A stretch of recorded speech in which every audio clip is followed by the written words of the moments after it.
Massive way through huge explosions using depleted uranium munitions and think that that's not going to cause a problem. We know in Oklahoma, went from no earthquakes to hundreds of earthquakes, now it leads the country in earthquakes. We know from countless stories that you can find on the internet of families that have been poisoned, have getting no recourse. It's horrible. And, non-disclosure agreements from doctors. What are they hiding? Why do they have to pay people off every single time almost?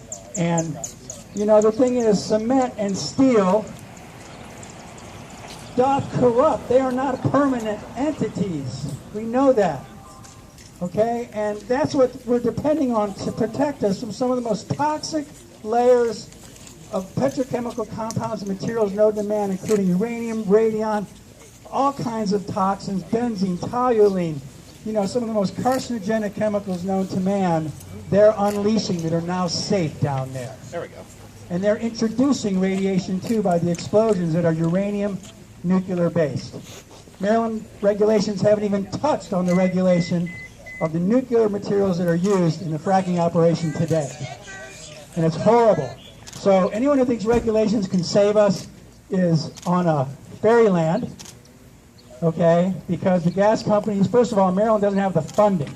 They're underfunded. They have introduced no legislation or no request to get additional funding to even look at how many inspectors of quality they're going to need to regulate this industry. And they don't plan to. It'll be like change the permit, modify this, modify that when things go wrong. Oh no, what are we going to do? I've seen it before. Once we let them in, it'll be too late. Okay, they're going to just destroy our entire way of life and most of all, the ground underneath us. Now, if someone doesn't think cement, cement is like, it can, they're introducing all this water in the process and also tapping into like very salty, briny layers. Okay, we know what salt and concrete do. It dissolves it. Like happening at the Acropolis and the Parthenon and the Taj Mahal, they're dissolving from industrial pollutants, acid rain. Well, this is that on steroids. This is that times 10 underneath us. We can't see what's going on. We don't know what's going on, and it cannot be done perfectly. And when the damage starts and the stuff starts to percolate and rise to the surface through the law of specific gravity, and what happens with petrochemical compounds like gas floating on water in 10, 20, 30, 40 years, they will be long gone. The gas will be long gone. And we'll all be sick, and our children will be sick, and we'll be left with the bill.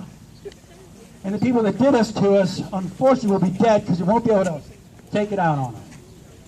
So anyway, focus on these regulations and focus on the fact that the process itself is flawed. You cannot puncture the water resources and the water tables and disrupt the geology and expect everything to be okay. It doesn't work like that. Great. Yeah. That's not one. Yeah.